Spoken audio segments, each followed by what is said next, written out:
Good evening and welcome to Polypharmacy and Autism Spectrum Disorders.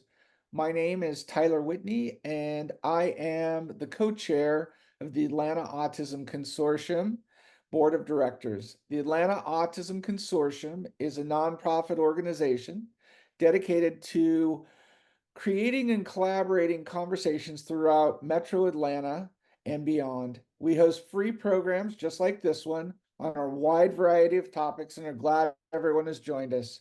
Before we get started, just a few brief housekeeping notes. Please know that as an attendee, your microphone and camera will remain muted, but you can ask any questions that you have throughout the program in the chat box at the bottom of your screen. Additionally, we will be emailing out contact information for Dr. Jaffe to the email addresses that you use to register for this program so that you can ask questions directly to him or contact him with any other questions you might have. Tonight, we are joined by Dr. Stephen Jaffe. Steve, as I know him, has been in medicine for as long as, and even longer probably than I've been around. He did his undergraduate work at Johns Hopkins University and then attended medical school at Albert Einstein College of Medicine. He completed his pediatric internship at UCLA and his psychiatry residency at the Mass Mental Health Center, where he was a teaching fellow at the Harvard Medical School. He also completed a child and adolescent psychiatry fellowship through Emory University. Presently, Dr. Jaffe is a professor emeritus of psychiatry at Emory University and a clinical professor of psychiatry at Morehouse School of Medicine. He also has consulted in the past for the National Football League. He's won, he didn't win it. He received the President's Award from the Community Psychiatric Centers, a teaching award from the Georgia Council of Child and Adolescent Psychiatry, and was named Psychiatrist of the Year by the Georgia Psychiatric Physicians Association. Dr. Jaffe has authored numerous papers and book chapters and has worked in various areas, including chemical dependency for adolescents. He's been a visiting addiction professor at the University of Hawaii and has given lectures throughout the United States, Australia, and New Zealand. And with that, I will gladly welcome Dr. Steve Jaffe. Thank you. Can you hear me well enough? Absolutely. In the AV, I can't tell. All right. I'm going to do some history, what I know, what I hope to know as I go through things. There's a wonderful story, and many of you may know it already. And that's there are two child psychiatrists, and they're having a picnic. They're talking to each other, going over cases, whatever, I don't know, enjoying the sunshine or whatnot. And they're next to a river. And all of a sudden down the river comes floating is this child. And the child is floating down the river and he's sort of spitting up water, and they quickly run. They've got to save this child. So they get him out of the water, put him on the ground. He's breathing, he's fine. And they go back to their picnic overseeing this beautiful area. Well, a few minutes later, there are two children coming down. So what do? They do the same thing. They run off, get into the water, it's waist high, get the two children, take them. They're both good, doing well, save them. They go back to their picnic and their food. Well, then come 4 kids. And then they save those, and then come 8 kids. And all of a sudden, one of the child psychiatrists leaves. And the other one says to him, well, where are you going? You're leaving me. We have children to save. And he says, well, I'm going up the river to find the guy that's throwing these children in the water. The moral of the story is we're still picking out, going into the water and getting these children out of the water. Nobody knows in terms of autism exactly what the cause is, what the etiology. We have genetics, we have biology, we have neurophysiology, neurochemistry, all sorts of technology that's going on now, and I'll describe some of what's very interesting stuff. But we're just fishing these kids out of the water one by one, two by two, and we can't stop this guy from, or the causes, the etiology of autism from going on. So, Leo Kanner, I'm going to touch on a little history. Excuse me, those of you in the audience that know all of this stuff. It may be at times too simple. I don't think anything I say is going to be too complicated, because I'm sort of a bottom line person, and I'm a frontline clinician. Leo Kanner, 1940. He writes his paper where he is the first one to describe, at Johns Hopkins, describe infantile autism, as he called it. And in this, he said, if you read the original paper, he said these children had an innate inability to form the usual biological provided contact with people. That they were, if you read the original, it was they were different from birth, okay? Which we, He also mentioned the issue of the parents tended to be aloof and cold. They were, quote, what's been called refrigerator parents.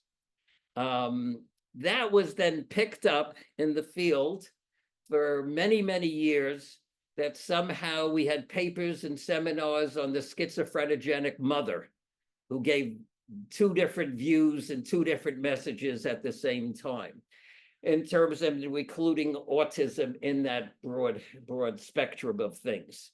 I remember going to a conference, and we had a child psychoanalyst who presented a child case. He spent 15 years doing psychoanalytic psychotherapy with this child who wasn't any better at the end of 15 years of therapy. I don't know if he quite realized that, but I remember going to that.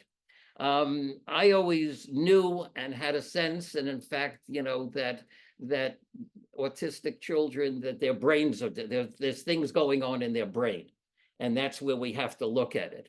The issue of the refrigerator parents is interesting because the parents were sort of cold and aloof, but of course this was 1940. Kanner was at Johns Hopkins, and the parents of the children who brought their autistic children to him were usually professors, and they may have been high-functioning autistic people themselves, but they tended to be aloof. But the field, and unfortunately in child psychiatry, picked up that issue that somehow the parents cause these problems in their children. And we know that that does not happen.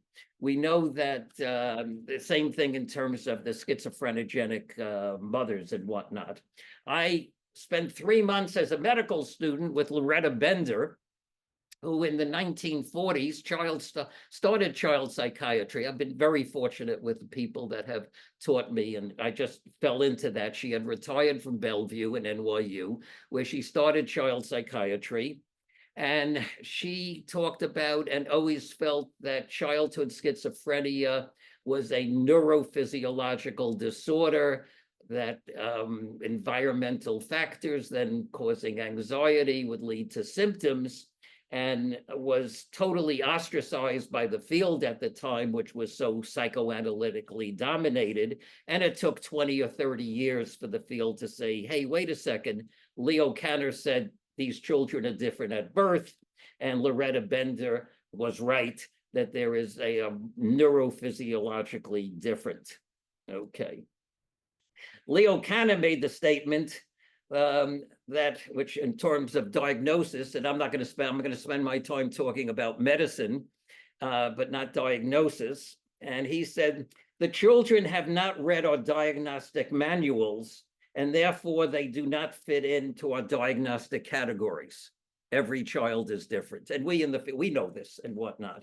I disagree with some of what the diagnostic, and at a recent conference a year ago, I asked one of the pioneers in child psychiatry and autism and whatnot, in terms of they moving Asperger's syndrome and to be part of the spectrum.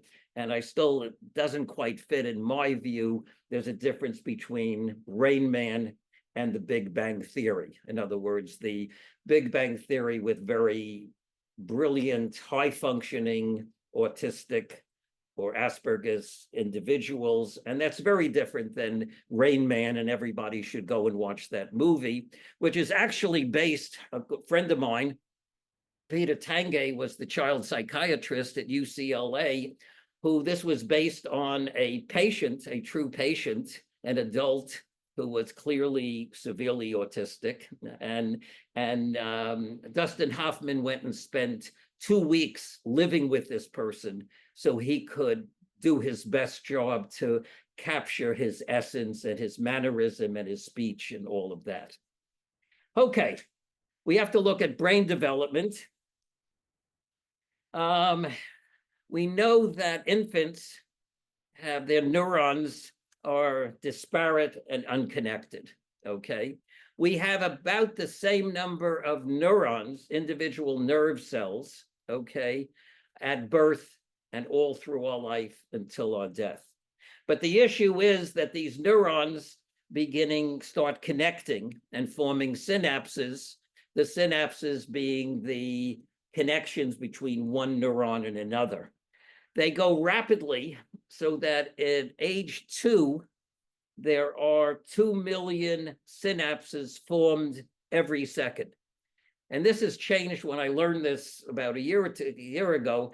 This has changed my view. When I see a 2-year-old, I'm thinking about now, well, 1 million synapses, connections are being made every second. I love 2-year-olds. It's such a fun time of life.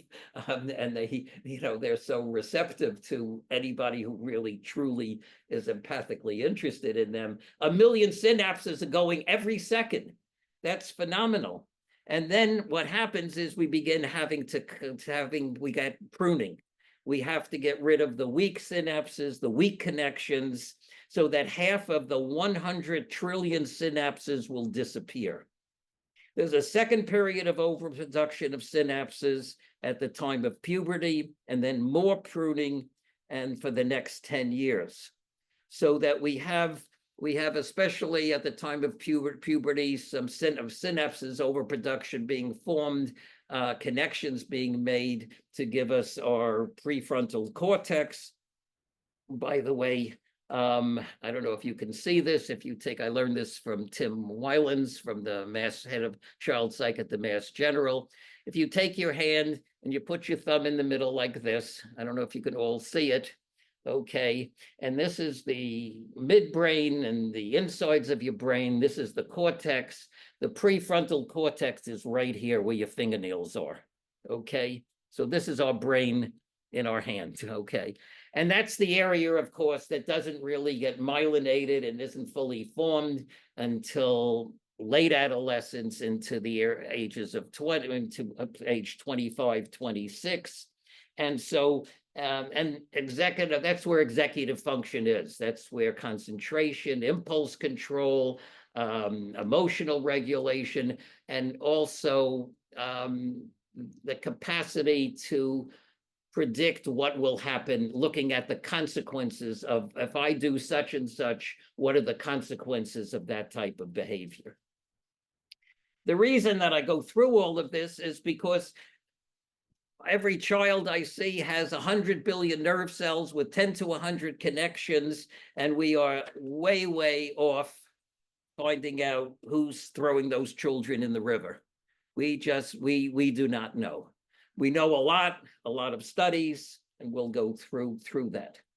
A new study I just read in the past week, and this comes out of the people at Yale, and it's a new PET scan of adults with autistic, who are on the spectrum, have autistic adults, okay?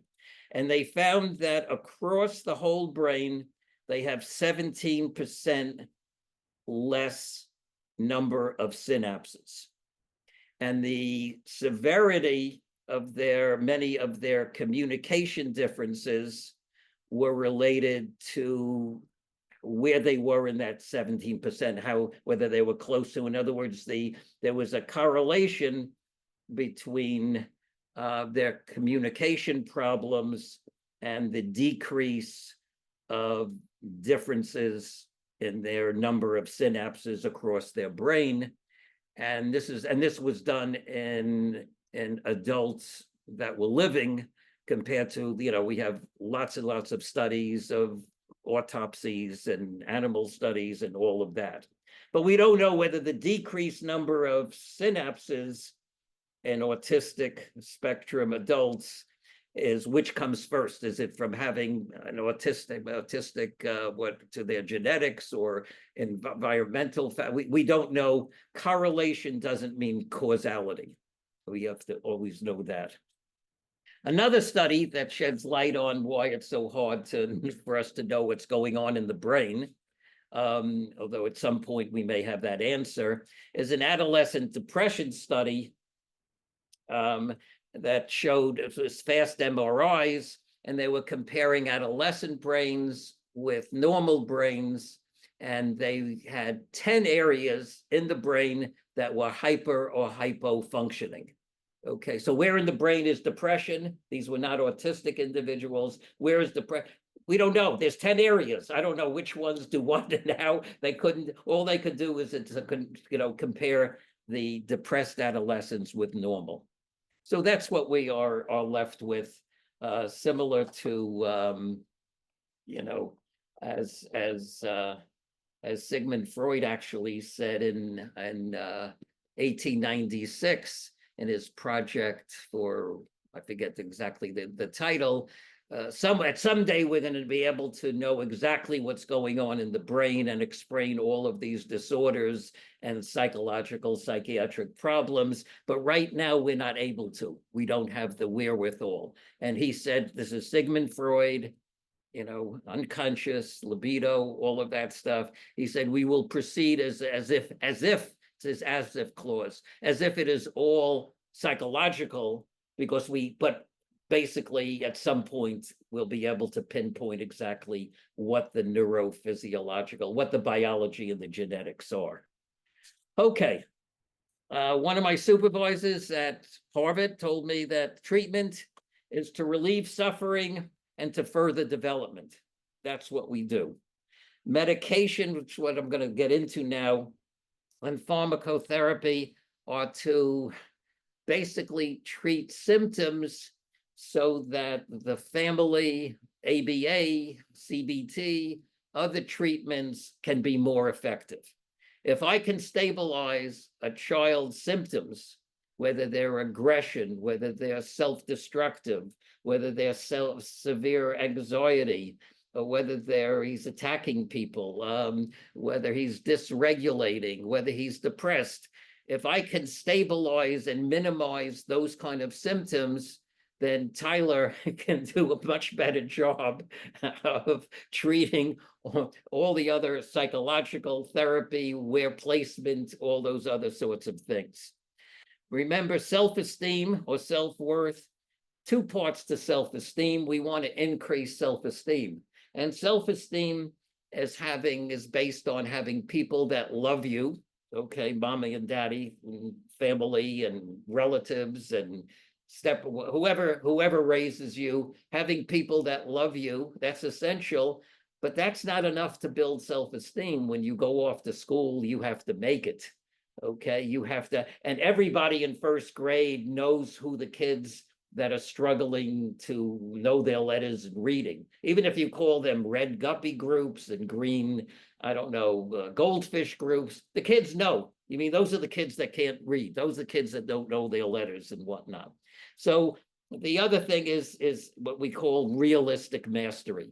Being able to master things, being able to master subjects, being able to master relationships, all of those sorts of things help build, self-esteem that need to be done. And that's where all the other therapies are. Now, I don't know much about, and I don't pretend to, alternative medicine, holistic medicine. Anybody who wants to get into that, people that do that. I have patients I've seen for years that have gone everywhere, from Daniel Amen's, he does SPECT scans of the brain, which is nice colors. I'm not sure what they add to things, expensive. to people that do holistic brain, I don't know, bonding, brain this, brain that. I never tell people not to do any of that sort of stuff. If it helps, great. I'll learn from it. If my patients, I tell, if you find out something that I don't know, bring it to me. I want to know. I don't know anything. This is a humbling experience. And it's even more humbling dealing with autistic spectrum kids. Supplements, the only one that, and the book on supplements and alternative medicine is as big as, I don't know, it's a gigantic, thousands of pages, the manual. I don't know where to begin. I don't know where this begins, that begins, what works. They describe them all. 15 years ago, I was going through stage 4 non-Hodgkin's lymphoma, some of my personal issues, and B cell had a 50. I'm still here, so through all the higher powers in the world and whatnot. And I went to get, I'll do Western medicine and I'll also use Eastern medicine. And I went to the right psychiatrist and I had, to take 100 pills every day. And I started doing it and it wiped out my GI system. And I said, forget it. I'm just doing Western medicine and that's where I am. So I don't pretend to know. The one thing is the omega-3s are good, vitamin D is good. There are pediatricians and developmental pediatricians that know much more about this stuff than I do. Certainly there was a medicine called Viarin, which was produced in Israel, and I was fortunate enough to have a trip there to go visit them. And it's omega-3s with phosphatidylserine. And the head at Harvard, child psychiatry, he did the study and showed that those omega-3s and connected with phosphatidylserine helped us more than placebo. This was for ADD, and that's how it wasn't. People aren't doing that much anymore. I had a couple of patients that swore by it and loved it for ADD. Remember, herbal, just because it's herbal, and when I say herbal, that means, nowadays it's marijuana, but I'm talking about all those other, the kids tell me herb, that's what I do. I smoke herb. Well, all those herbal things, don't remember that Socrates died of hemlock poisoning, which was, I don't know, on a leaf or a tree or whatever. Just because it's herbal doesn't mean it's good. And also, I know from walk-up, and we'll just touch on it later, that you always want to make sure that, if a child is aggressive or having symptoms, an autistic child is having that, then we want to make sure that there's not a medical cause. Changing diets, gluten-free, all this other stuff. I don't know. I know minimal about that. I don't pretend to know much, but you want to make sure that it's not making him constipated, and that's why he's hitting himself and banging his head on the walls, or some sort of other side effects. All these herbal things do have side effects. St. John's wort is an SSRI and has the same symptoms, positive and negatives, that our SSRIs do, than Zoloft and Prozac does. Some thoughts about use of medications. Okay, one is medicines do not give values. Okay, if you're less impulsive, I tell my ADD kids, if you're less impulsive and you can concentrate, then you can make considered decisions rather than impulsive decisions. But you can decide if your medicine, your stimulant medicine or other medicines help you to concentrate better. It doesn't tell you whether you can, which you're going to do. You can concentrate on how to rob a bank and be a better bank robber, or it can help you concentrate on some girl in the front row that you're attracted to, or it can help you figure out how to feed the homeless and do charity work and help other people. Medicines do not give values.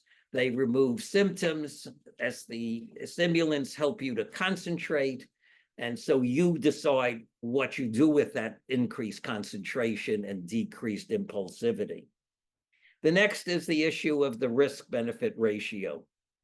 Okay, if the problem we're treating is going to go away in a couple of months, then you have to compare the risk-benefit ratio of using the medicine versus the risk-benefit ratio of not using the medicine. If the self-injurious behavior, if the child is going to stop it by something after a month or 2 or 3 or 6 months, say, stop attacking other people, on his own without doing medicine, then we don't have to worry about the side effects of medication, which I'll talk about in a little while. In other words, but if we're pretty sure, like ADD or infantile autism types of morbidity and behaviors, it's not going to go away in 3 months or 6 months. Then we need to look at that as maybe in that risk-benefit ratio. The risk-benefit rate, the benefit is that you do better in school, say, or you stop attacking other people, or you are calmer, or you making it easier for your family to deal with you. We're not medicating kids to make them stuporous or to make them zombies. I always get that. I don't want to be a zombie. Well, you're not going to be a zombie. I'm going to take you. We're going to stop the medicine. The purpose is not, it doesn't make you. I just recently had someone tell me that I wanted him, suggested that we consider Abilify, which I'll talk about in a while. And he said, well, I read on the internet that it causes a lobotomy. I don't know how to, I said, I've been 45 years in the field since 1971. Well, even in medical school, my last year was doing pediatric neurology and child psychiatry. So 6 years. And I've been studying this, reading the literature, treating people, that what you read that somebody said on the internet or whatnot, you're going to take that more than my judgment? He says, yeah. He said, no problem. He's not going to, whatever. So we have to look at that issue. Okay, risk-benefit ratio. Also, we have to look at, in that risk-benefit ratio, we're looking at in risk, what is the problematic side effects that we, above all, as a physician, we don't want to do damage. Okay.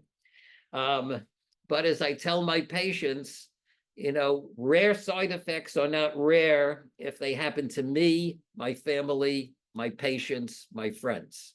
In other words, when I went through my non-Hodgkin's lymphoma 15 years ago, and I spoke to some researcher, it was in 3 bones. He said, oh, Jaffe, that's just 1 in a million.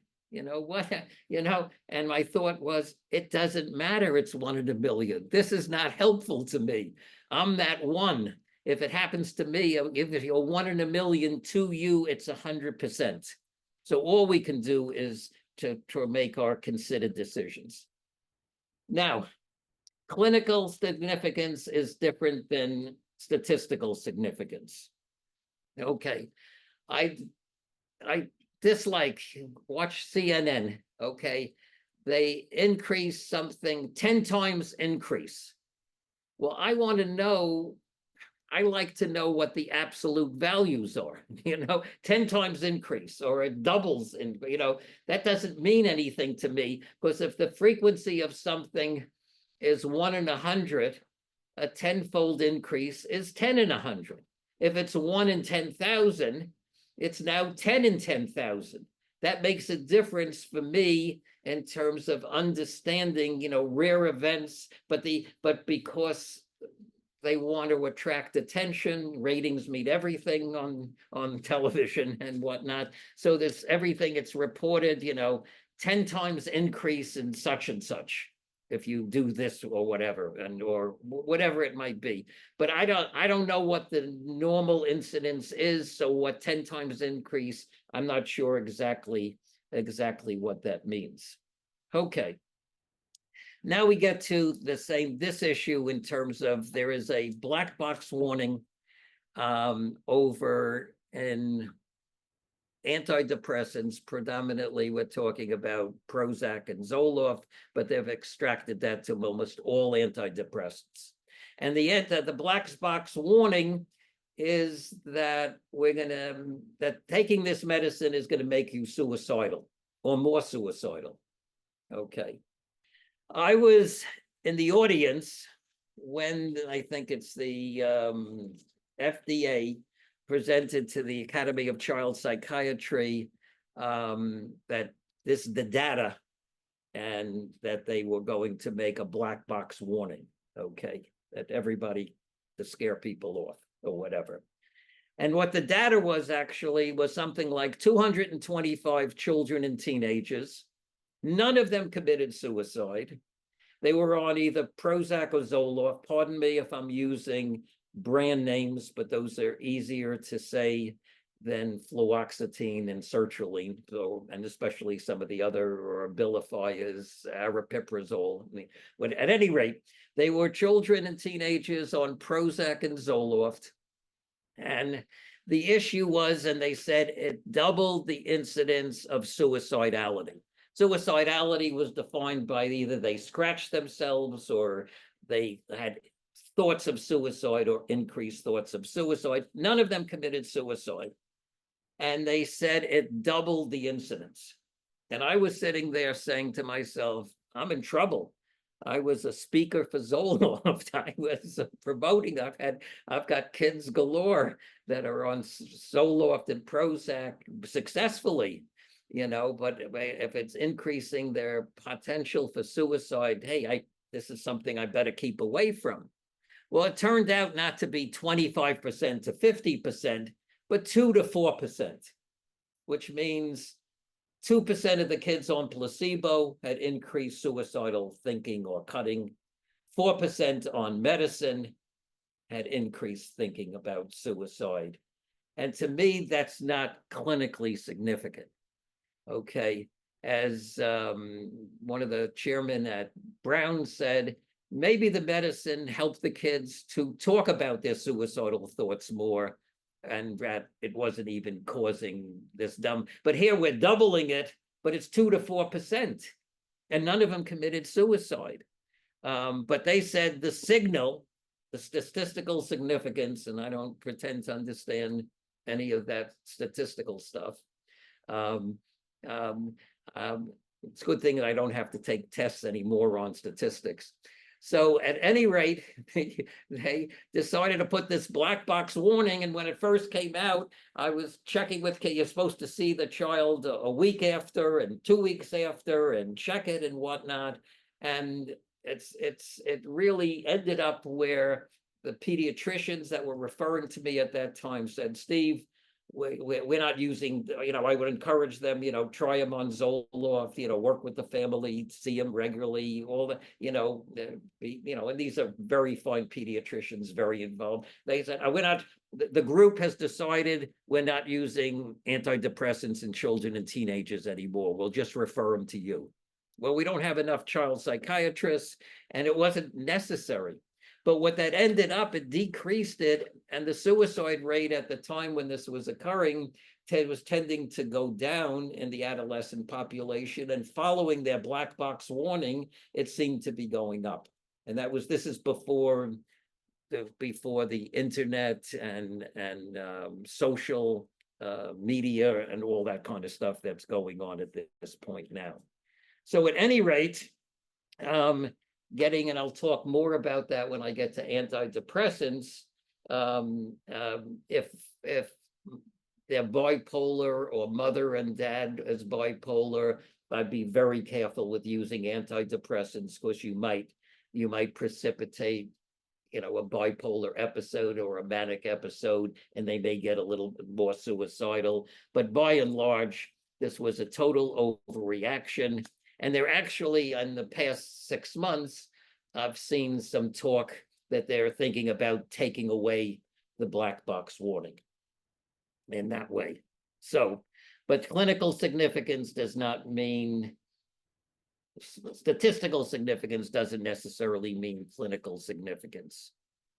The other one that came out, and I don't want to spend too much time, I'm going to run out of time before I get to all the different medicines, is the issue of the pediatric cardiologist came out and said, this is years ago, every child on stimulants needs to see a pediatric cardiologist and get an EKG before he goes on a stimulant.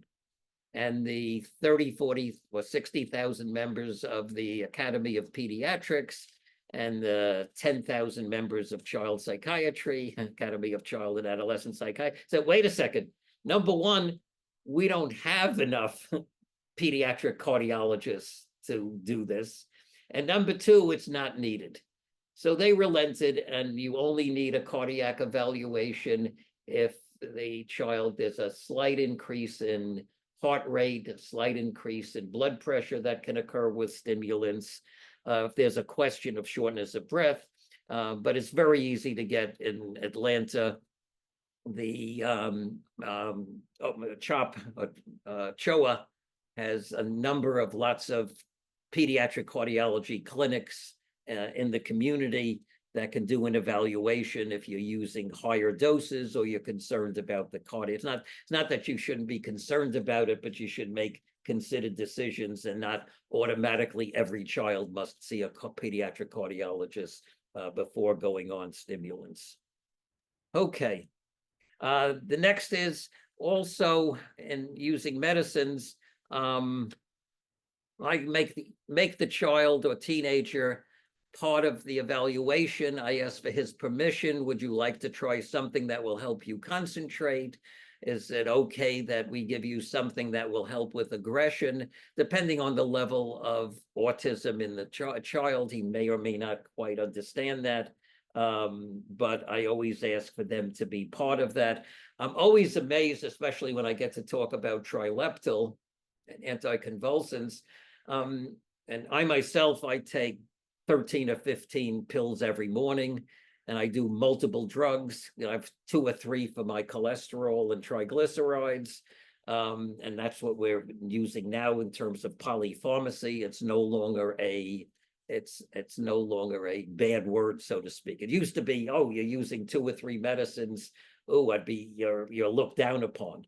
Now I think we're using 2, 3, 4 medicines, treating different symptoms because we have a better sense of what does what and more success with it, and the increase in the number of different medications. So, but I'm amazed. I have 8 and 9-year-olds that will take 10 pills at night to get their trileptal levels up high. They'll take 10 pills and they don't complain about it. Once in a great while, a child, I don't want too many pills. Or I had one autistic 12-year-old, and I had to go from 300 milligrams to 600 milligram tablets because he only would take a limited number.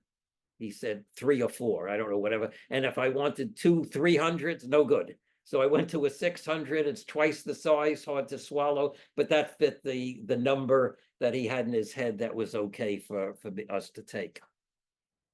Okay, I'm biased by my training and experience. We don't have double-blind, placebo-controlled crossover studies for everything, especially the pharmaceutical industry doesn't particularly want to do a lot of studies in children because they're faced with what's expensive, and if something goes wrong, and if the worst nightmare in the world, a child dies, their $1 billion or $100 million studying the medicine goes down. It'll never be approved. So they're very hesitant. They tend not to do. They'll study things in adults so they can be on television, costing hundreds of millions of dollars for these expensive medicines. But they're very hesitant to be doing the studies in children in this way. Now, every medicine that I do is trial and error.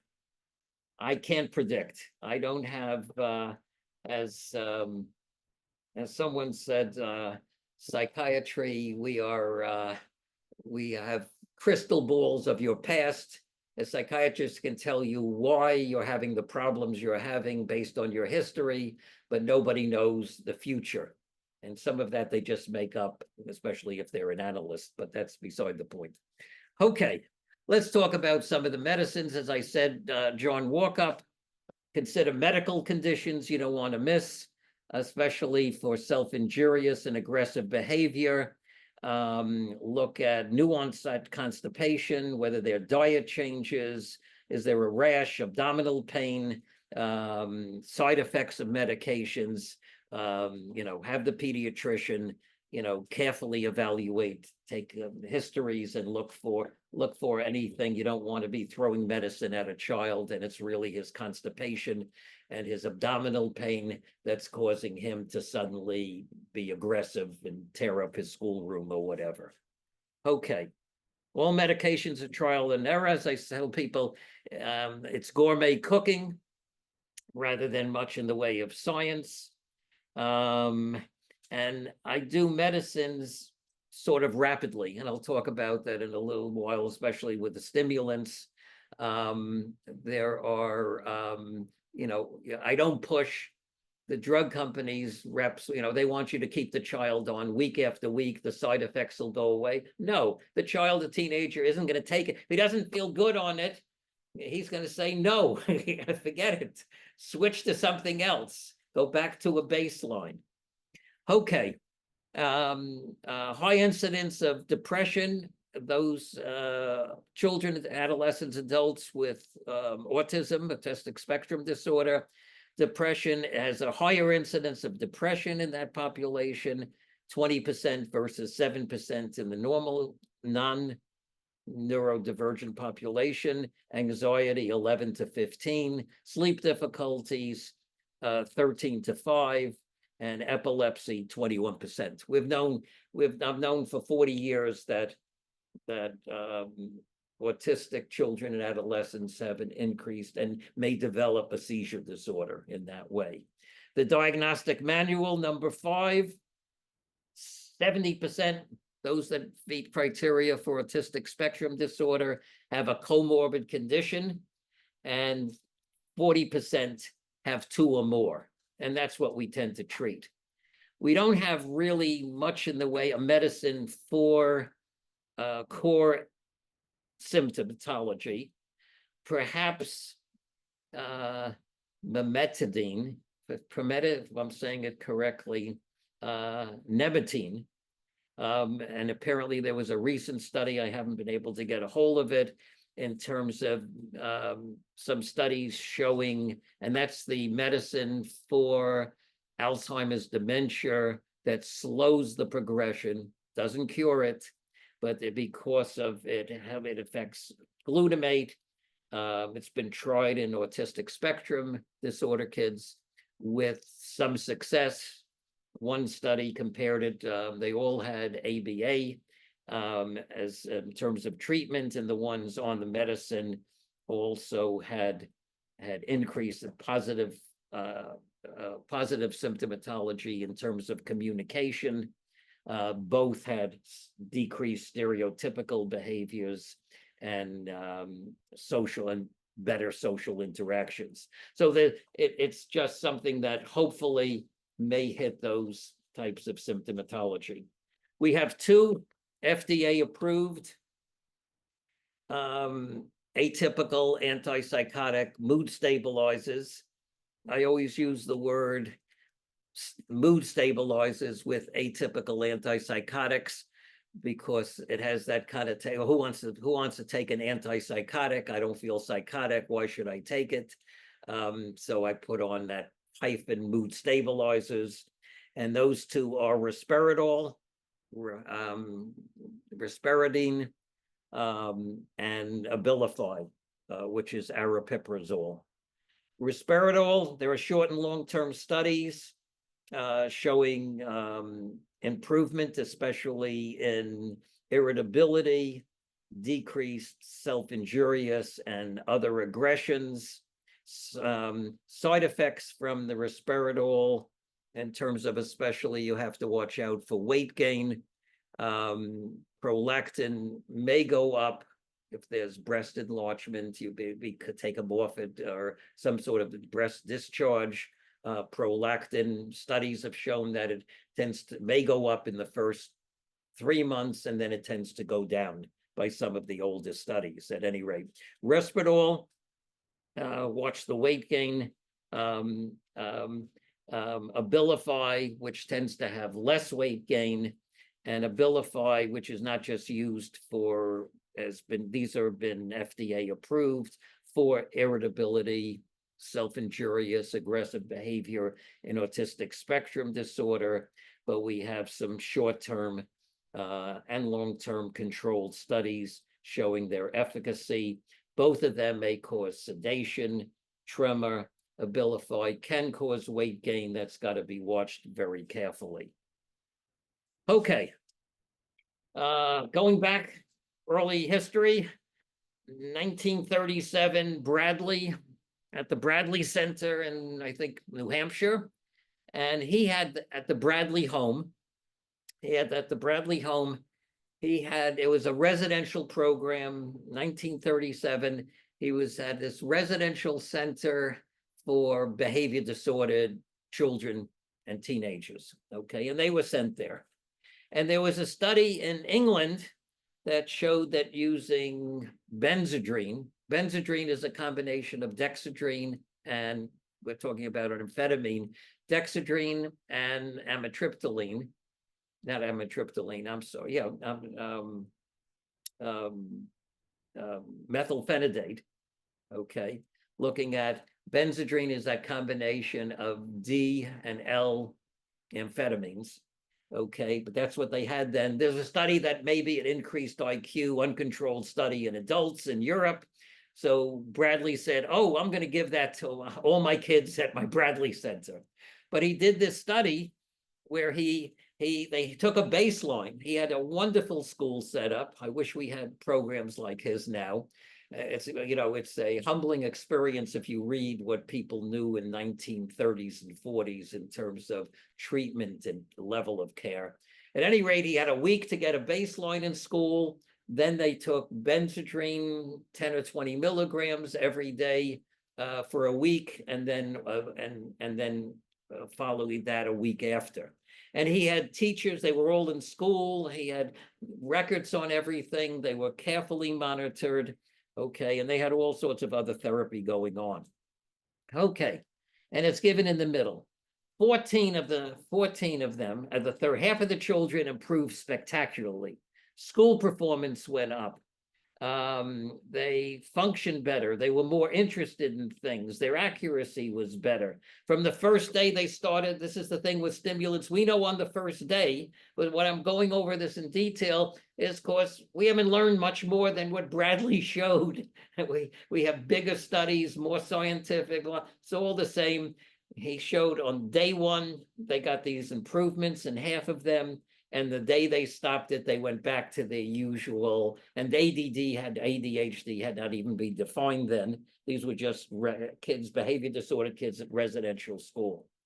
Okay, now a number of them, their school improved. 5 had no change, and had a number of them had no response. 15 of the 30 had what he called, they became subdued. Instead of being wild kids, they became calmer, easygoing, stopped their mood swings, and they had this emotional response, with too much. Nowadays, if stimulants subdue too much my teenagers, they don't like that. I have teenagers on medicine, on stimulants, where their friends say, you're not as much fun anymore, stop your medicine. Yeah, okay, but I'll get Fs, but I'm getting As, that's the difference. Okay, there were a couple, 2 of them had more crying, 2 of them had anxiety, but he demonstrated, and the delays, the side effects, malaise, nausea, stomach aches, epigastric distress, problems in falling asleep. Half the ADHD kids have trouble falling asleep before they're on medicine, before stimulants. Then stimulants may make that worse. Interesting phenomenon, interesting phenomenon. At any rate, Bradley showed in 1937, and then he showed 100 kids. It's all the same. Bender did another study, very similar with inpatient kids and child at Bellevue. And we haven't learned, haven't shown much different. They defined it all. Two types of stimulants. We have the amphetamines, dexedrine, Adderall, which is long and short acting combinations. Adderall XR, they last different amounts. 4 hours, XR may last 8 hours. Avicio, which is 1-to-1 dextro to levo. All the others, amphetamines, they got rid of the levo, the molecule going to the left. But the company that made Avicio said, no, it's helpful because it helps with hyperactivity or something, or whether Vyvanse, which is dextroamphetamine combined to an amino acid, very smooth, lasts 8 to 10 hours. Adenis XR ODT, it's a melt in your mouth. But they're all basically, the amphetamines are the amphetamines. It depends on how long they last, whether they're solid, whether they melt in your mouth. They have different preparations, but it's all just the same. Interestingly, it's humbling experience. A child may do well on Vyvanse, but not Adderall. I can't explain that because it's dexedrine is dexedrine. I don't, but somehow it's a absorption or something or other or whatever's in it. The methylphenidates, the amphetamines were back from Bradley, 1937. The methylphenidates, I think, were 1965. This was Ritalin. And we have Ritalin LA, 50% immediate release, 50% long acting. Metadate CD, these are generic. 30% in the first 4 hours, 70% in the next 4 hours. Concerta, which sponsored me across the country. And in those days, this is before any lectures, I went across the country giving lectures sponsored by Concerta. I did 10 minutes on Concerta, and then I could say, oh, who wants to learn about marijuana and teenage drug abuse? And I get 100, 200 people coming because I was teaching them something. Nowadays, because the FDA rules, they can't, the discussants that come can only give you what's in the pamphlet that is published.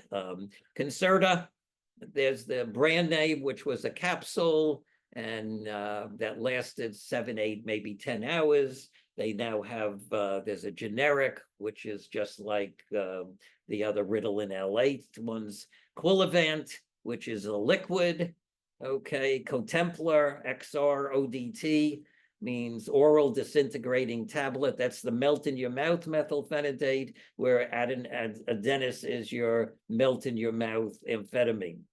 Detrana, which is the methylphenidate patch, but the kids get a rash, they take it off. Journey, very interesting.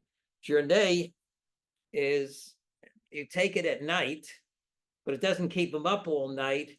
8 hours later, it's released so that the child, teenager, wakes up with a level of methylphenidate in his bloodstream. So the kids that wake up in the morning and their ADD hyperactivity is so bad, they can't get organized, they can't get dressed. But, even if you give them the medicine right away, it still takes 30, 40 minutes for it to start working in terms of the methylphenidate.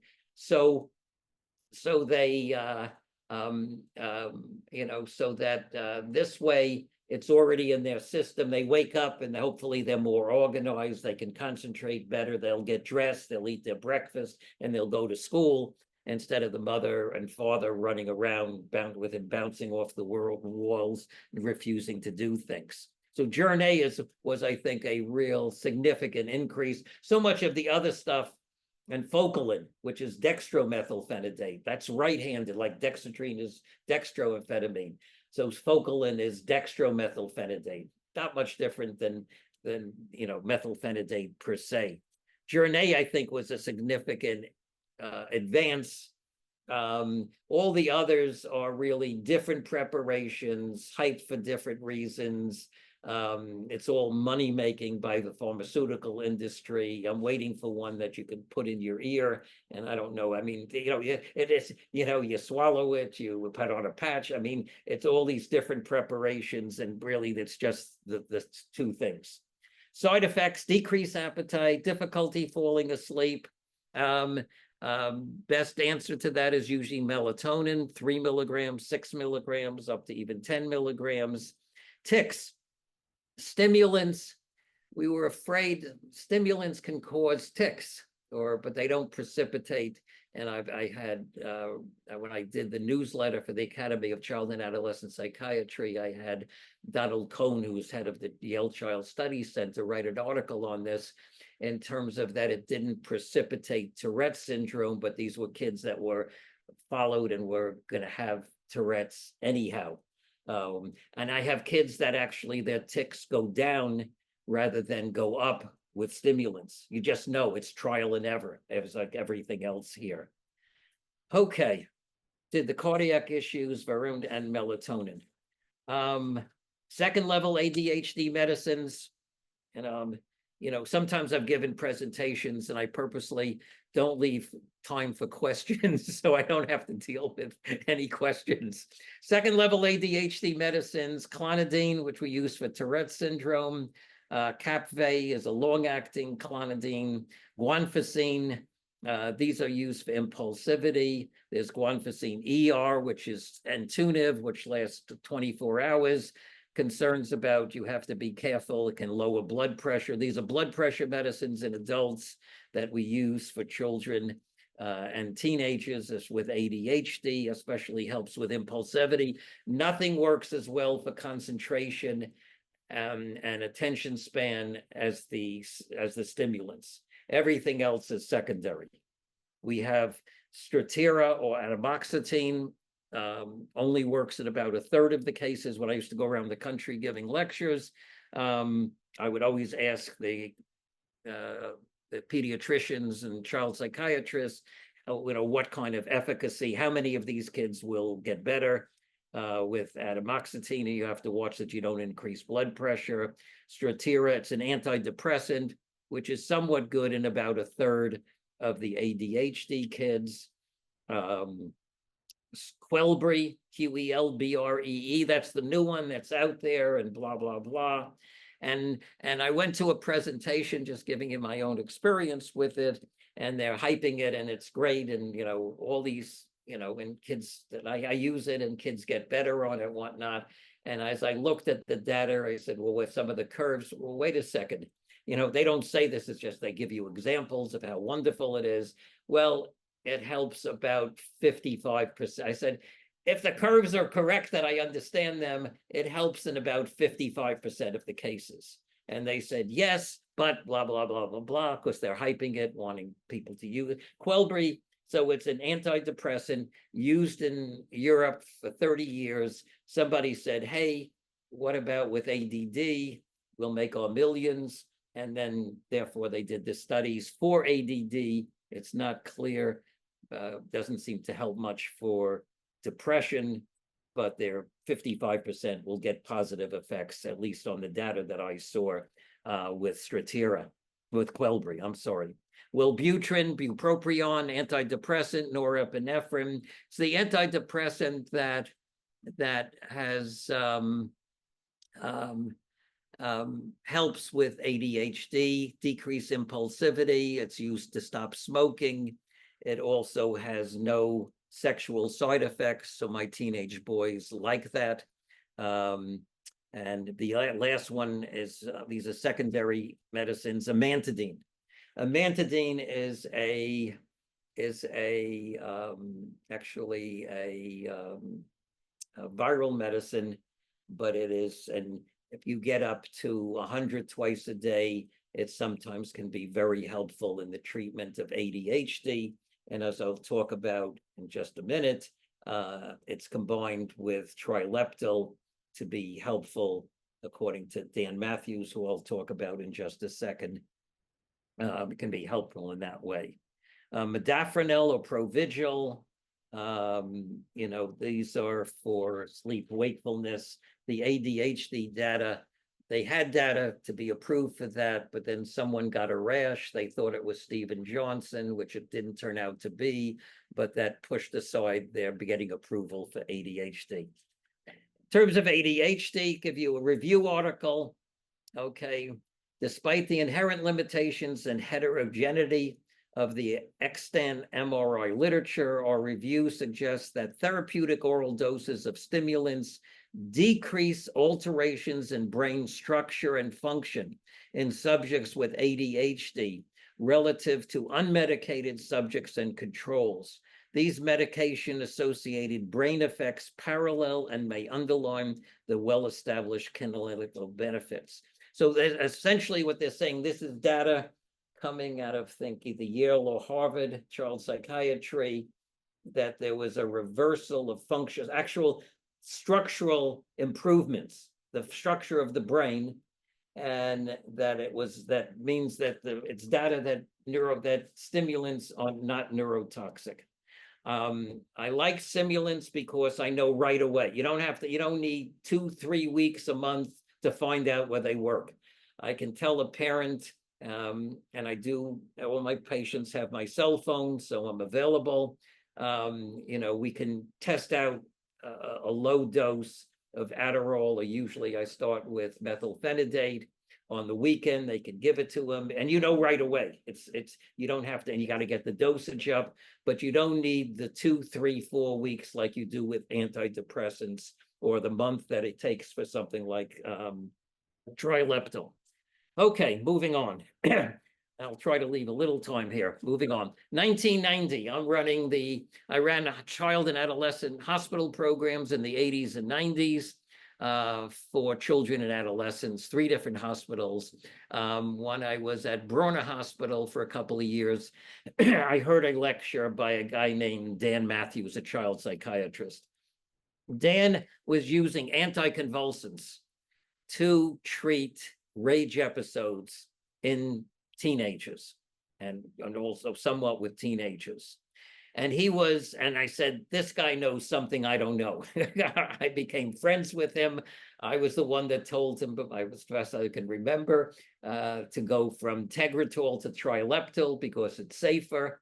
It can decrease the sodium level, but other than that, it doesn't have the bone marrow and liver effects that Tegretol may have.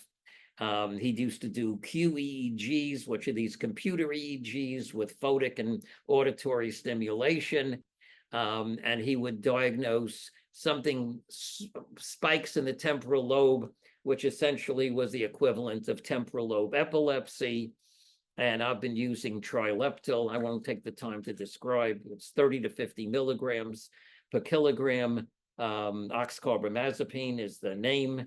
I have to get a blood level. I've had lots and lots of success. Nothing is 100%, maybe 90% is helpful. Trileptal is helpful for rage episodes. Whether they have these spikes or in the temporal lobe or not, many of them I don't know. I used to send people to Austin, Texas for Dan to do an outpatient QEEG. I can't get the type of EEG that one needs that would pick this up that he was using. The pediatric neurologists basically don't believe in this stuff. They'll do a 3-day or 5-day EEG, which is perfectly normal. I even had a patient that I've treated for 20 years, and she attacked me on the unit at Peachford, and I've had her on Tegretol for many years. She's done tremendously through college, law school, functioning, et cetera. And the neurologist wanted her off her anticonvulsant, put her into a week in the hospital. Nothing happened. She came out and she was raging again. So, I mean, it's interesting. Trileptal is like my first line for kids and whatnot that are aggressive. I recently had a child that it made him more agitated. It's all trial and error.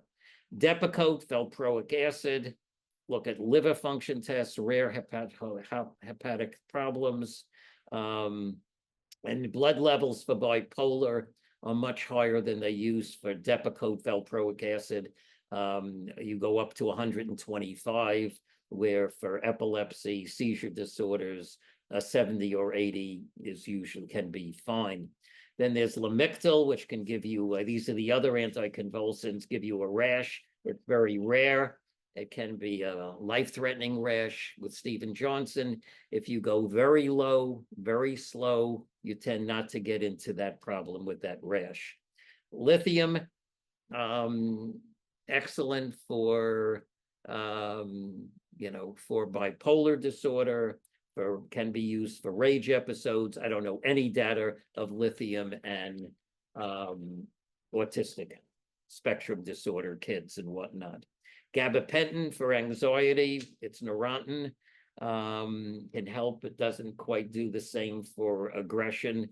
Topamax, which is also been called Dopamax, because its big side effect is cognitive blunting. I'm just running through all of these in a very fast way.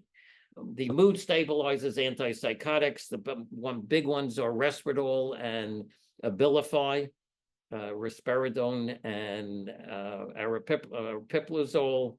These are the second generation, way down in terms of any risk of tardive dyskinesia, of weight gain does occur and has to be followed.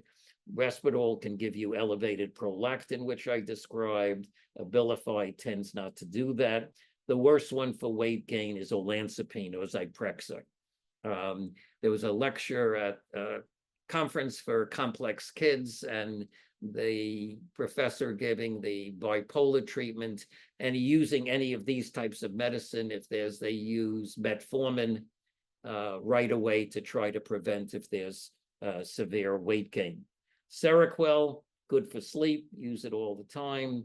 Geodon, you got to watch the EKG, not use very much.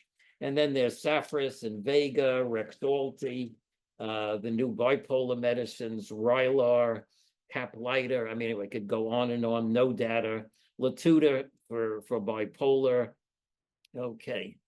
Antidepressants, which I've had, we have the SSRIs, Prozac, Zoloft, Paxil, Celexa, Lexapro, Vibrant, Trintellix, and Fetsima. Those are the serotonin ones. Norepinephrine is Wellbutrin, and those that have both Cymbalta, Effexor, and Prestique. I've discussed the black box warning. Genetics, genetic testing, I like GeneSight because they make it easy for me to understand red, yellow, and green. It's the studies that how much does it add or not add. It's expensive. They do check the for whether a child does need L-methylfolate. You need folic acid for medicines to work in the brain. L-methylfolate, called Deplin, if you want to buy it, or you can get it over. My patients get it over the internet. And if you're heterozygous, it's significantly down. And if you're homozygous in the MTHR gene, it's very significantly down. Fish oils are good. SAMI, some people use that for antidepressants. Everybody needs their vitamin D checked. N-acetylcysteine, NAC, may be good for it's over-the-counter OCD, trichotillomania, skin picking, nail biting, whether it's used for marijuana withdrawal. I won't go into, sometimes we use Xanax, Klonopin, Valium, Ativan, have bad names. People can get addicted. They're often very good for panic attacks, acute anxiety, certainly the SSRIs for all the anxiety problems that we have. The last thing to mention is I work with Atlanta Insight. I'm still there as their medical director, IOP for adolescent, young adult, substance abuse. We have a load of kids. We get quirky kids. We're really autistic spectrum kids that end up becoming, and I could spend a whole other hour and a half talking about marijuana. They get the vaping, high concentrated, 80 to 90% THC. they begin vaping that shit, and they cognitive functioning goes down the tube. And it's a wonderful program for learning social skills, because they do a lot of hanging out. They do modified 12 steps, but it's a lot of positive hanging out, learning how to have fun off drugs and alcohol. I've left 15 minutes. Tyler, easy questions, only ones that I can answer. Absolutely right. Thank you so much, Dr. Jaffe. It's been very informative. I love the history stuff. It's amazing. I'll let Susan pitch you the questions really slow and high so you can knock them out of the park, Susan. Thank you so much. Thank you, Dr. Jaffe. That was very informative. We have a lot of questions, so we'll try to get to as many as possible. And if not, then we'll continue this offline and get the answers out to our listserv, because I know there's a lot of questions. So thank you, first of all. And are you ready? Here come the questions. I'm ready. Oh, okay. Okay. Yeah. Revved up. First question, this is a soft one, hopefully. Can Invega be used to replace Risperdal? Yes. Okay. Yes. Easy. Invega is what is it? It's a derivative of Risperdal.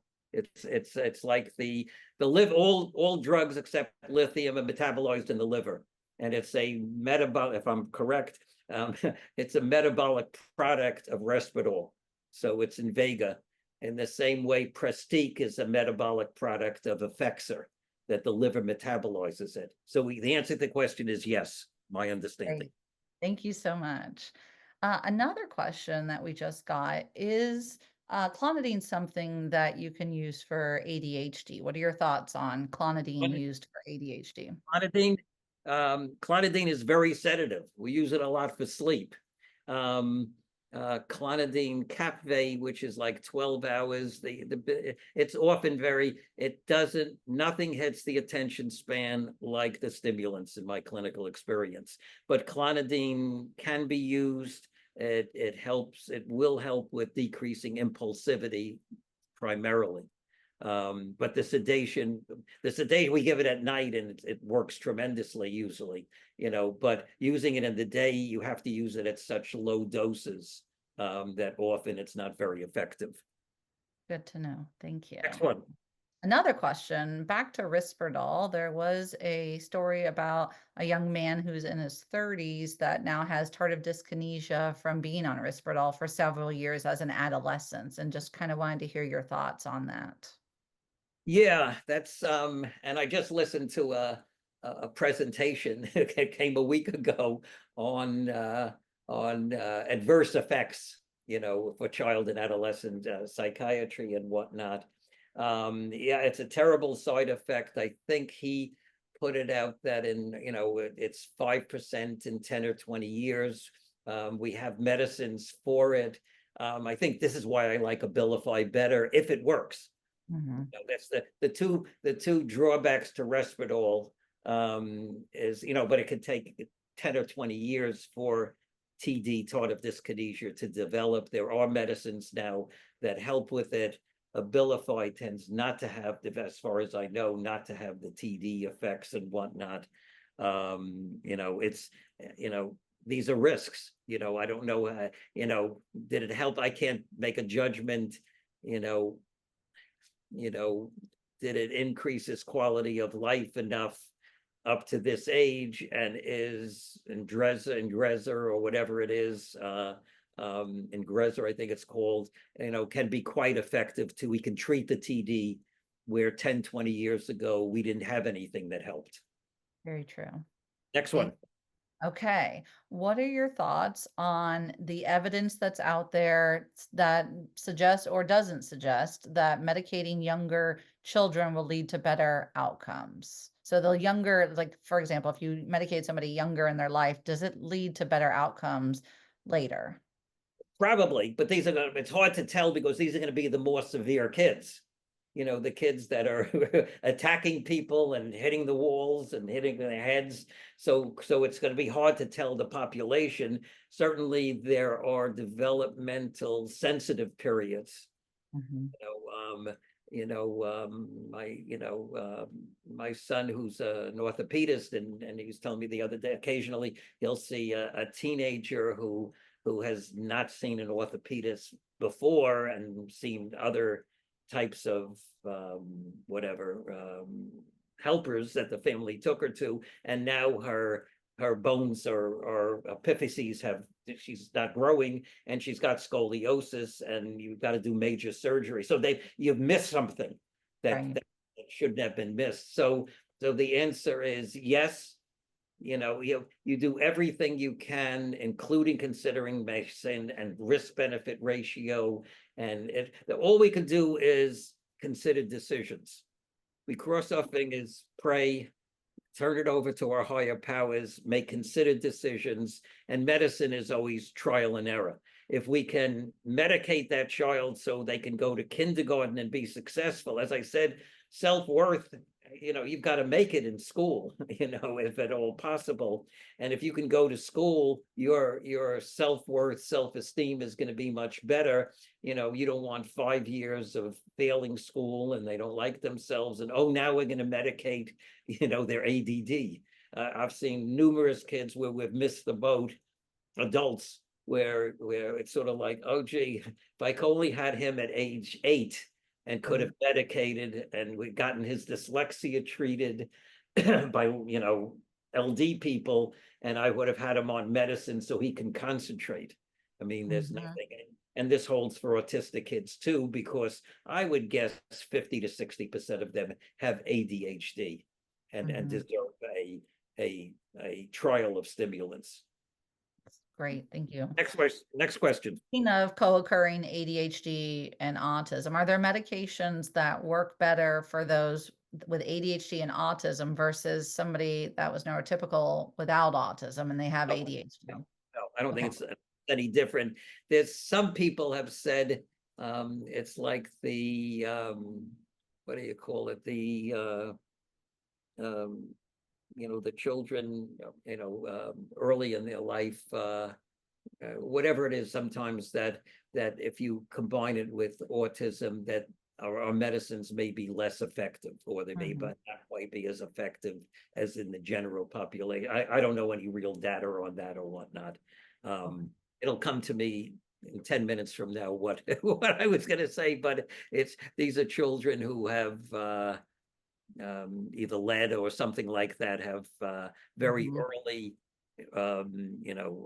very early problems, and the stimulants are less effective for them for their ADHD and other problems. Great. Next question. So speaking along the lines of medications working for some and not for others, and so why is it that some people will respond to a SSRI and others will not respond to an SSRI? I think, well, part of it that was answered for years. I never understood. I put this depressed teenager on Prozac and he does great. Jaffe, you're terrific. I put another one with the same symptoms on Prozac and he tells me he felt terrible. It didn't work, didn't help at all. I must be the worst doctor in the world. And I couldn't quite figure it out. We know something about liver metabolism now, and the genetics, and we have where Prozac is a 2D6 and Zoloft is either 1A2 or something, whatever it is. It's a different, it has to do with metabolism, and it has to do with, that's where I gave that whole thing about the brain. 1 million synapses every second in a 2-year-old are being formed. I mean, the answer is we don't know. I don't know why. I just had a gentleman who had on 5 different antidepressants. By the way, at the Chillicamori's conference on complex kids, I mean, and I cover for him, and he's somebody that I work with and whatnot, and he's brilliant. And he had one kid he presented. He tried 18 to 20 different medicines before he found one that worked. He listed them all off on the case presentation. So the answer is we keep trying. You never give up. We never give up. Next question. Great point. Earlier, you were talking about antipsychotics for mood stabilization, but do traditional antipsychotics work for the prodromal-like symptoms that you tend to see in adolescents, adults with autism? So visual, auditory perceptions.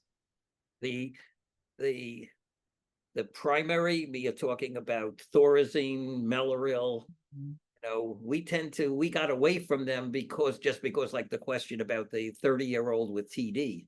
TD is much higher.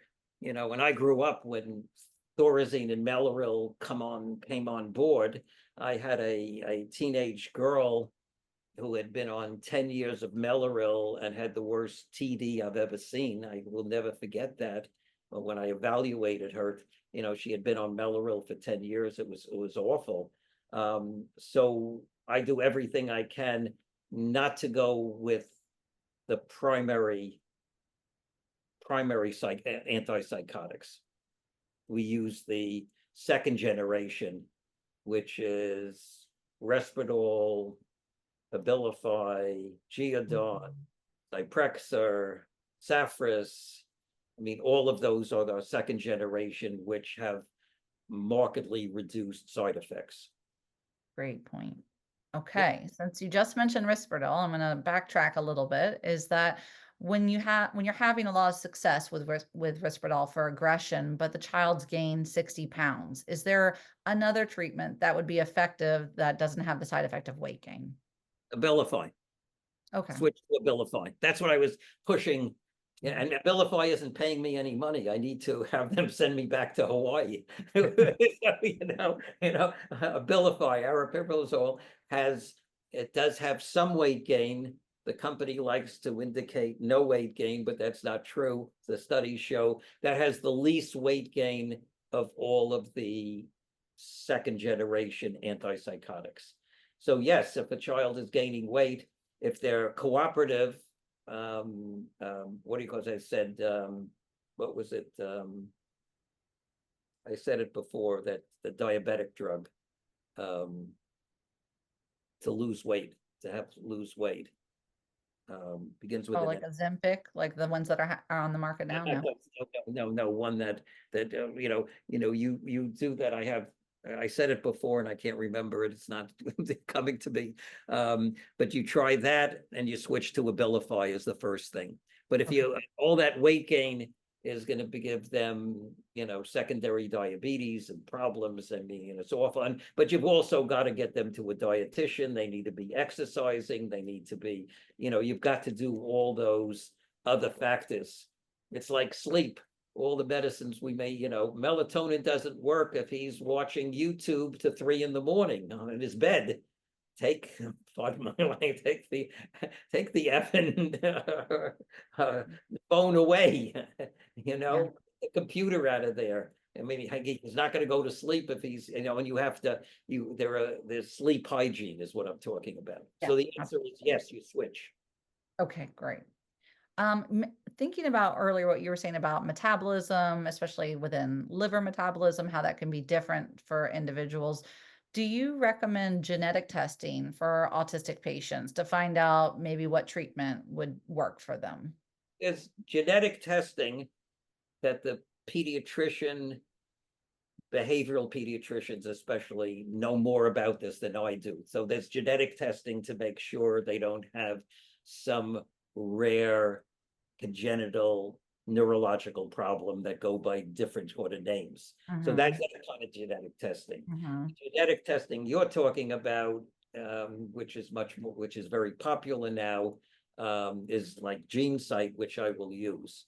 But the insurance, it's something like, I think $330 with insurance. It's not cheap, and is it going to give us, you have to have failed at 1 or 2 antidepressants or other medicines for insurance to even agree with it and say okay. So by the way, the GeneSight and the genetic testing, those things tell you how the liver metabolizes things. They don't tell us what happens in the brain. Right. Okay, people say, oh, I'm going to find out what antidepressant I should use. What antidepressant is going to work for me? Let's do that gene testing. No, it's only going to tell you what happens in your liver. I have people where what's in the red worked beautifully and what's in the green didn't work at all. So it doesn't tell you up here in your brain, it only tells you liver metabolism. Now, if your liver metabolizes it at the right rate and the right amount, so it's going through your brain at the right level, at the right speed, there's a better chance that it's going to. But there's some data that good judgment, is not, that it didn't make that much difference in terms of antidepressant effects in some of the studies. So Okay, yes, and no, I wouldn't do it routinely. right. Very helpful. I think the audience was reminding us, you might have been referring to metformin for the diabetes. Thank you. No, thank them. They're the ones that came up with it. Thank you. Whoever it is, I appreciate that. Very great. Next question. What do we got? 5 Yes. minutes. 3 minutes. Next Go. question. Okay, Tyler, do you have any burning questions? I have a couple more. I'll start with one quickly while Tyler sifts through to see if we missed anything. Does clonidine help with anxiety? It may, but it's And- very sedative. Okay. It's not, clonidine, guanfacine, Mhm. which is like a mild clonidine. These are blood pressure medicines. You've got to watch it. Guanfacine, which is like a mild clonidine, I would use much more. You can use it twice a day, or it has guanfacine ER, which is called in tuna if it's now generic, so it's cheaper. It can help with anxiety. Everything is trial and error. You try it. If it's reasonably safe, if it's indicated, it can help with anxiety. The primary medicines for anxiety are the SSRIs. They help with OCD, obsessive thinking, anxiety, but they can give you disinhibition. I mean, I have a kid that recently I took off his Abilify because, they had missed it. I said, wait a second, it sometimes agitates. Well, the kid's now sleeping at night. He was taking it at night. It's the same thing. It's the same thing with any Zoloft pros, you can reach a level and it disinhibits it. They're worse than they are better. So you have to really, and the other thing is, and my good friend Mark, and his last name is in case, the behavioral pediatrician who's somewhere on this list of people, has reminded it there's a group that shares information about in cases in terms of things. You do one thing at a time. If I try one medicine, if I lower one, I got to give it some time to see what it does. Because if I do two things at the same time, add a medicine and decrease something, not that I'm replacing it, but I'm doing two things and things go sour, I don't know which one did it. Then I have to start from scratch. Very good. Other question. Do you worry about checking a baseline prolactin level with Risperdal, or do you just draw that when they're symptomatic? As far as the most recent information I have is it's not routine. Yeah. Some people might do it after he's on it or not, or if there's any breast development, gynecomastia, any symptomatology. It hasn't officially, as far as I'm aware, been something that you do every time. And there was one study where when prolactin, they followed along, it went up in the first 12 weeks, but then by 6 months it came down till normal. So, but if you're getting symptoms, get them off immediately and it's mostly reversible. Is there any information about PCOS and any of these medications used for women in autism? So like polycystic ovarian syndrome and any of these medications, have you heard links between that and women? No, I don't know. I Okay. That's okay. I don't know anything about that. Oh, So that's great. And there are people, I'm sure, that know a lot more about that than I do. but if it doesn't come to mind, then it's not I don't know something anything. that you're very familiar with. No. Yeah. Tyler, did I miss any? The last one I can see, and Tyler, keep me honest, is fluvoxamine good for obsessive compulsive disorder, or are there better options out there for OCD? OCD, that's anafranil is what fluvoxamine is. Okay.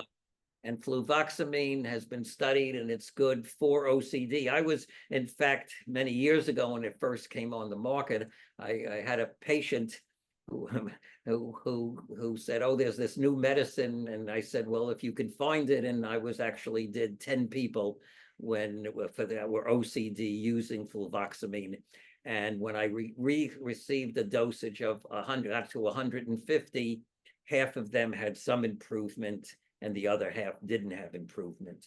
OCD is all of the, Prozac, Zoloft, Paxil, which we tend not to use for various reasons. Lexapro, all of the SSRIs can be good for, and fluvoxamine. It's trial and error. Anafranil specifically was approved and looked at as helping OCD, but in my hands, and this was like one of the early trials, 50% had some improvement, but it does have also side effects.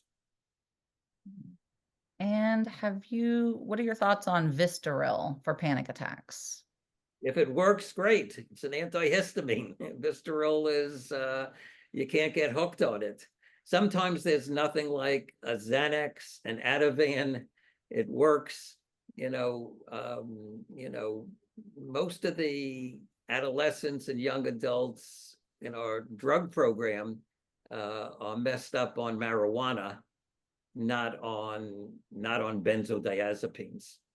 So, but if Vistaril works, it's safe, it's easy, it's an antihistamine. Sometimes, hey, fine, that's, use it. But often I wouldn't hesitate if you've tried Zoloft, Prozac, you're having severe panic attacks. Sometimes there's nothing like Klonopin or a Valium or an Ativan, and they tend not to get they're very safe. People, rare. It's very rare that people become addicted. And I don't know of any data in terms of where there's been problematic use. I've got lots of use with other adolescents that will abuse it, but not with those on the autistic spectrum that will tend to like getting high on that. They tend to like, my impression, I don't have data, is that high functioning autistic kids like marijuana. They like that high. Another question came in earlier. You mentioned amitriptyline, but then you switched, and so they were wondering, was there something you wanted us to know about amitriptyline? Amitriptyline is a tricyclic. It's a quadricyclic. These are the old antidepressants before Prozac, Zoloft. Norpinephrine, imipramine, Elavil. Like Elavil is very good for nerve pain. It can be quite sedative, but these tend to have many more side effects, anticholinergic side effects than the Prozac, Zoloft, Paxil, and they can affect the heart if they get, I think it was high doses of imipramine in the earliest studies in a teenager many, many years ago, and the child died being on high doses of imipramine.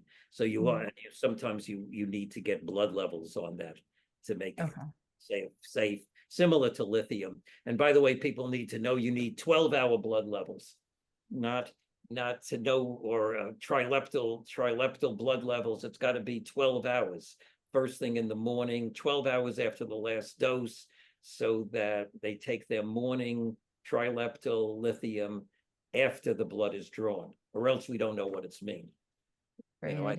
Let's say, oh, we went at 3 p.m. Well, when did he take his? Well, he came back toxic. I'm in a panic.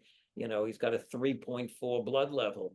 I call him on the phone. Oh, well, we didn't go in the morning. It didn't suit us. Well, when did he take it? But 2 hours before the test, he took his lithium, and 2 hours later they drew the blood. Oh, give me a break. What? So 12 hours from having the medications is within the trough on the curves. So it needs to be 12 hours after the medicine. That's when you draw your blood levels. Great. And you blood levels of imipramine and Elavil after you reach a certain dosage to make it safe. But they phased out with all the new antidepressants that we have, except they can be, Elavil can be it's great for GI problems. Mm-hmm. GI problems and reflux, if Nexium and whatnot is not working, Elavil can be life-changing. Mm-hmm. GI problems, or it's used for nerve pain. The orthopedist neurologists, use that all the time. By the way, CBD, for epilepsy, certainly, there's, I don't using gummies with THC, I think that's not helpful. I would not recommend, and cognitively it messes up their cognitive functioning. So when somebody wants, oh, what about tea? I haven't got a question about, we can get these gummies and have them chew up. Yeah, lots of luck. Yeah. So steer clear is what you're saying of Yes, those. thank you. Very good. Tyler, thoughts? Steve, I am just wowed and amazed every time I hear you do this. We really appreciate it, and we are so grateful for your time and for your effort in behalf of our community. Thank you so much, and all the best to you.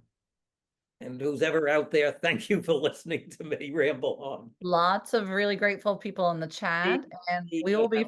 I have my email. I'll be glad to answer questions any way I can be helpful to someone. I'll be glad to either talk or let them know whatever I know.